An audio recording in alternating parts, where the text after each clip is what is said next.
St. Louis County's largest school district is eyeing a way around the ban on youth sports tonight. Rockwood is looking into moving all of its games outside of the county. Parents in the district have been notified of the plan. Football, boys soccer, girls volleyball, field hockey, and softball have all been affected by the restrictions. Games in St. Charles County would be an option. News 4's Russell Kinsall caught a game in O'Fallon.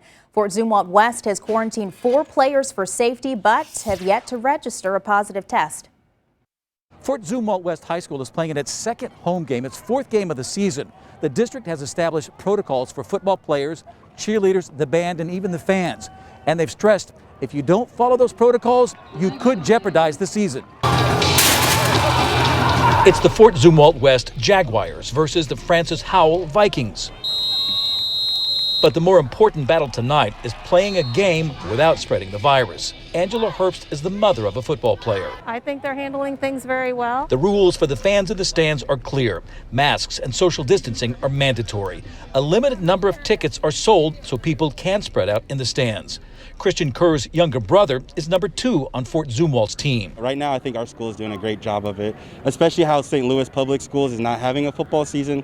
I would much rather sit in the stands 6 feet away from the other people and still enjoy watching my brother play. So far, only a few football players have had to be quarantined this season. If they didn't want to follow those things, then it would become a point where we either wouldn't be able to allow spectators or we wouldn't be able to have the game. Players are supposed to stay at designated places on the sidelines. At halftime, they split up each team into 2 groups and put them in different areas to allow for social distancing. I think everybody is doing the best they can to keep it as safe as possible, and we hope that it continues. Lessons learned: limit the number of media in the press box and the number of coaches on top of it, and keep encouraging the cheerleaders and players to spread apart even when the game gets exciting. Overall, Nowak says everyone's done a great job. I think that's why we're still having a season, is because everyone's willing to go that extra mile to make those sacrifices to be here. Activities Director Neil Nowak said whenever he hears of another school having to quarantine their team or having an outbreak, he says it's another opportunity to stress to the coaches and the players,